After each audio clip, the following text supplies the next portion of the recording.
couple of you. You were talking for not fighting Barker. What's made you come back to fighting? Just because there's a delay on the world title fight? Well, when the fight was meant to happen for the British title 12 months ago, he was mandatory challenger.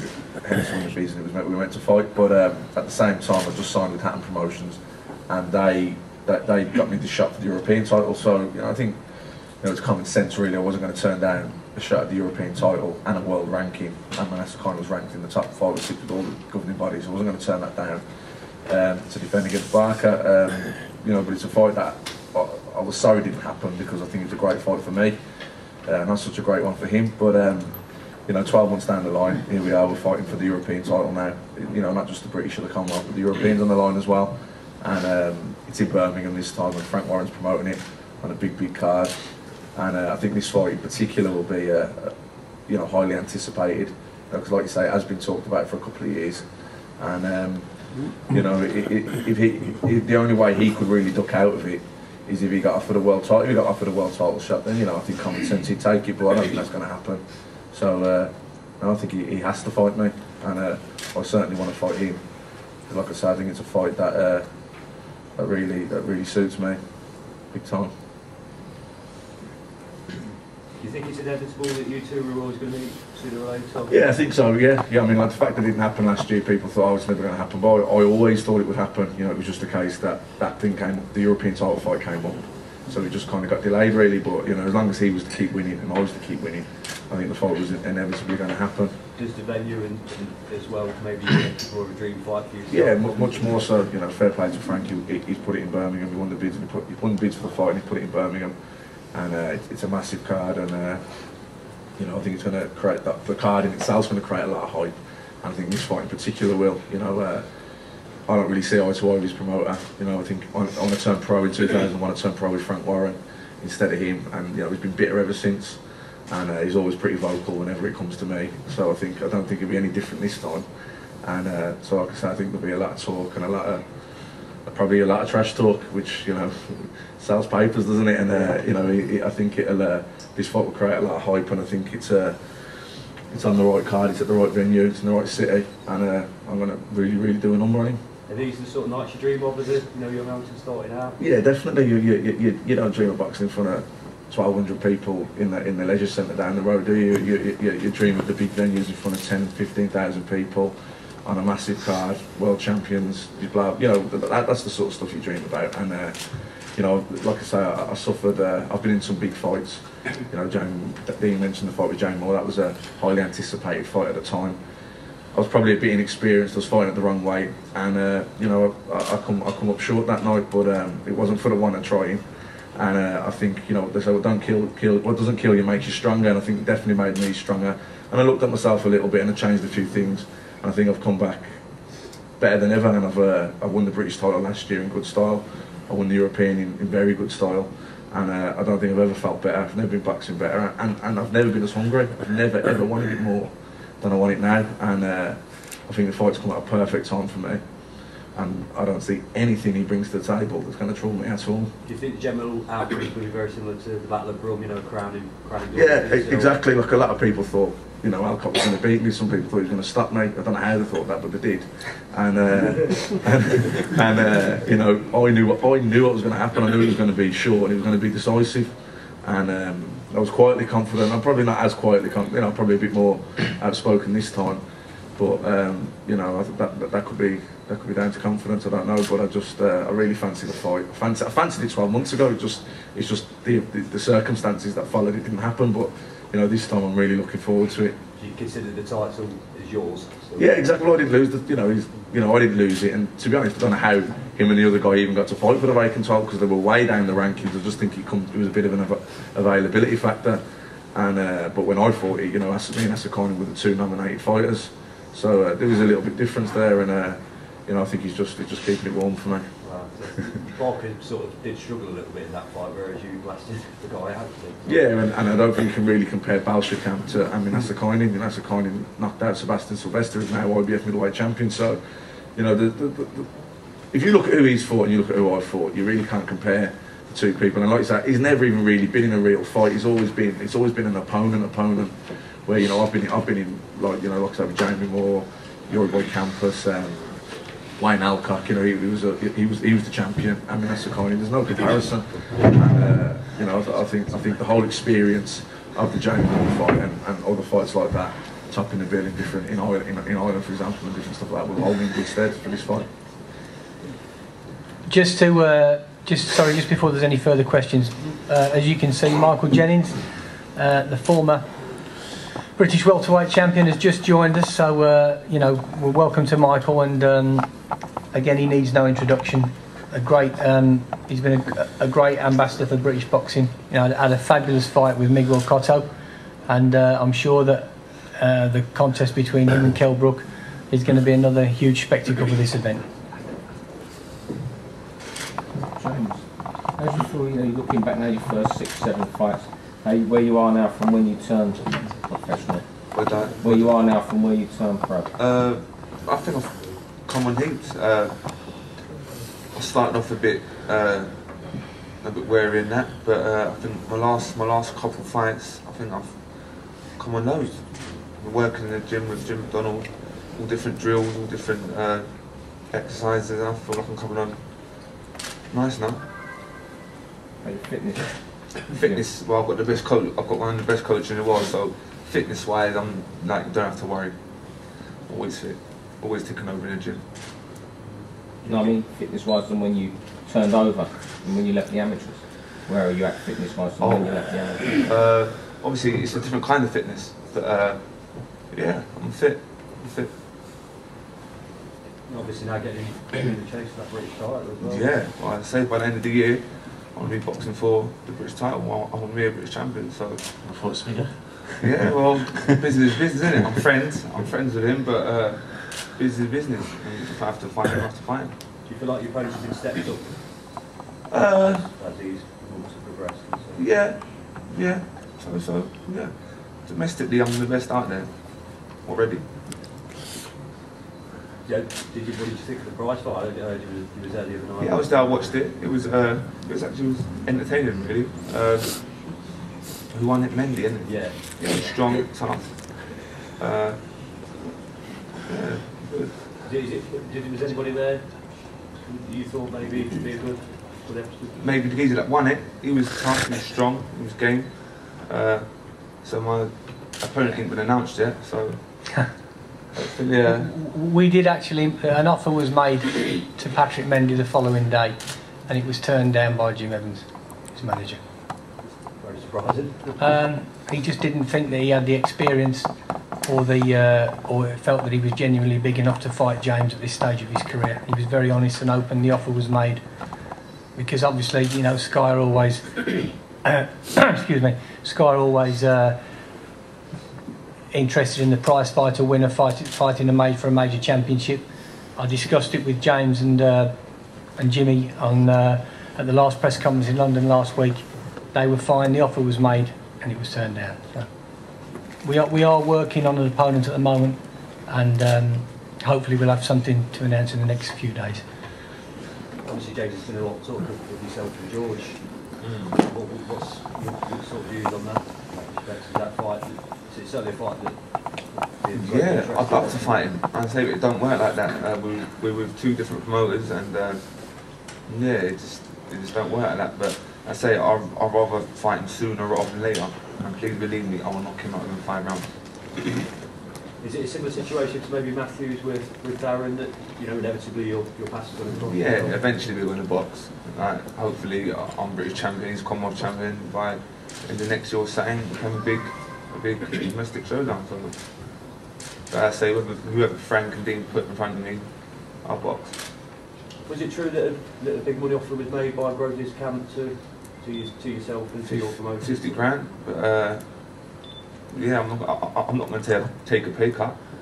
That's a pay cut to me. So I think the answer to your question is that an offer was made. That's a pay cut. An offer was made, and to be quite frank, George Groves has done what he's done. He's won the Commonwealth Championship, which is a great achievement. But everybody keeps talking about the amateur fight. Well, I go back a few years ago, and Dean Pithy beat Nazim Hamed as an amateur, and he dined out on it for the rest of his life. And I think George Groves is doing the same thing at the moment. Frankie, you were seen on Sky Television the other night having a go at Curtis Woodhouse, who's your next opponent. A, what were you having a go about? And B, have you calmed down? Yeah, I'm fine, yeah. It was just telling you that 10 weeks he's going to beat me, but I think any boxing person, anyone who's got a bit of brain about it knows there's only one outcome, and that's Curtis getting knocked out. He's not football no more, he ain't got a team to help him. It's so easy, so I don't know. Maybe he can make a sub when he gets knocked out, I don't know. You used to cheer Curtis on when he was? I never really used to watch him. He was just, I watched Blues, but I never even, I liked to look at the big players, and he weren't one of them. He's definitely not a big boxer. Yeah. What did you make of his fight on Friday with Steffi? Yeah, he won, he done well. He done well against that sort of opponent, but people have got to remember, I'm not Steffi Bull. I'm a lot better than Steffi Bull, and no disrespect to him or I like Steffi Bull, but come at the 18th, I'm definitely going to knock him out. Well, the interview afterwards, he was adamant he was going to knock you out. Do you think that's probably...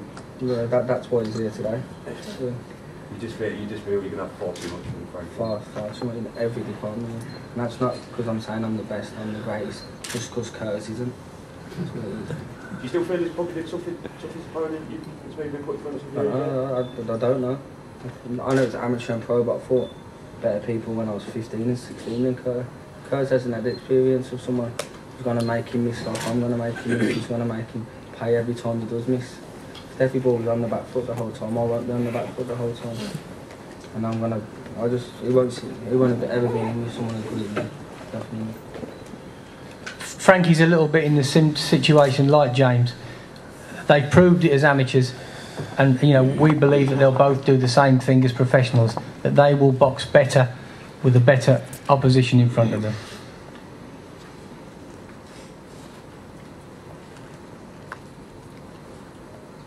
It's good to be back for yourself, Don, as well. Yeah, I can't wait. It's been a long time out the ring. Coming off the back of a terrible performance, I just want to pull it behind me and move on. Basically, it's going to be a big show in Birmingham, and I'm going to show what I'm made of. I'm going to dust myself down and put in a big performance for the fans.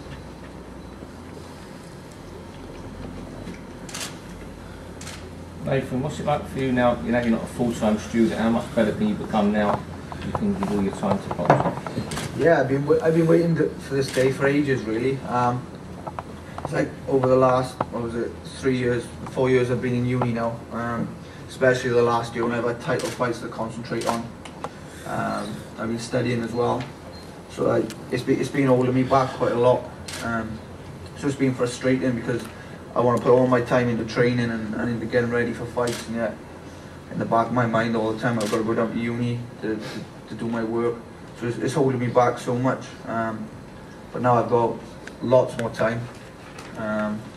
Got my degree behind me, got so much more time now to concentrate on the boxing, to take it that step further. So yeah, I definitely think there's another 25-30% to come from me. And hopefully the timing is right now that I've got the 3 belts behind me, the domestic belts, and now my degree's behind me, I can concentrate on getting this world title now, and that it's just worked out. It's meant to be. The timing's worked out. It's just meant to happen. So hopefully I can be world champion on September the 18th. Dean, forgive me for asking what might seem to be a stupid question, but you're advertising this as the Magnificent Seven, and there are 9 titles at stake. There's 1, 2, 3, 4, 5, 6, 7, 8 of the lads here. I just wonder where the 7 comes from. Yeah, the 7 there will be the seven TV fights, and we just obviously there's, we can't. Young Don is at a situation where he needs to come back, and to be fair to Don, he didn't want to go straight back into a 6-round or an 8-rounder. He wanted to go back into a title fight straight away.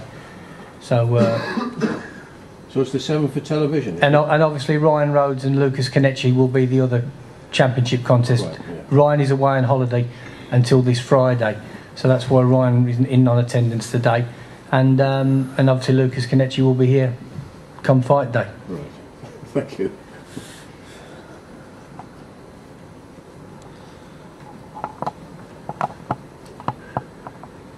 Is there any more questions? Because Frankie's getting bored by the sound of it. Kel, are you pleased to sort of have this fight lined up now? That's after so many times it's It's a long time coming, this fight. It's meant to be. It's been on and off a few times, so this time I believe it's going to happen. I just hope that he's not late for it on 18th. We're a bit late today, but we'll let him off. But on 18th, I hope that he's early, because it's frightening. It's going to be frightening on that night. Has it been frustrating for yourself? Obviously not been as active as maybe you'd like over these. Yeah. Always get going and then some always end up coming up, but this time, get this fight away and keep things progressing in forward. Keep marching forward to that world title. Michael, do you still feel you have to, although you've been fought at Madison Square Garden, so do you still feel you have to prove it all again now? No, it's like Kel just said, on the 18th of September, I'm going to be frightened. You know, I've been to Madison Square Garden, but I fought Miguel Cotto. But I'm definitely going to be more scared of Kel, like he just said, so I've got nothing to prove. He knows it. Yeah, I know it. He's going to knock me out. And so, what's it like for you from where you were, last 2009 when everything seemed to go wrong? No, it's great, after I lost to Ofalabi, and obviously I lost to Dennis Lebedev, I had to sit down, and obviously against Lebedev I took a bit of a beating. I sat down the next day, I watched the fight, and I just couldn't believe what I was watching. That just worked me. And initially on the night, I didn't want to box anymore. I had enough. If I lose to someone like that, it was pointless me boxing anymore. I was hesitant. I wouldn't say I was nervous. I just didn't know what was going on in my mind. But it all stems from the David Hay loss. I had a few problems going into that. No excuses. I lost to the better man. Not coming up with that. But I never rectified them problems. And I carried on. I had a style, and I tried to fix it. My style went broke, but I tried to fix it, and I tried to change myself. And it just hindered me. And after I lost to Lebedev, I had to have a long look at myself. Do I really want this? And the answer was yeah. And I've just gone back to my old ways. None of this weights work. Where obviously everyone see my body changing over the last couple of years by doing all this weights work, all this strength and power work. Didn't work for me. I just realised speed is power, and me doing what I do best. And like Dean said, I made my first fight back in Newcastle. I think it was on Harper's 12. That's a long way to come since topping a bill at the O2 Arena. But I got on with it. Liverpool again got on with it. They offered me, it was two things. I think they offered me the prize fight at Dean. When I spot Frank and Dean, and they gave me the choice. And what do you want to do? Technically, on paper, I think it was an easier job in the prize fight. I think it was. I would have got paid more money. Contact that Bethnal Green, St. Petersburg on my own. None of the boys could get tickets to come over because they couldn't get visas. So I went up there, and I blasted a local Russian away. And I told them at the press conference the day before. I said, "You all think this is Enzo the last 18 months?" I said, "This is the Enzo 4 years ago." I told them I will knock him out and I will hurt him, and exactly what happened. The thing that one of the main reasons why Enzo was keen to go in the prize fighter competition was obviously at the opportunity to fight Herbie Hyde. So he had a little bit of deliberating to do. Even though he's a nice guy. So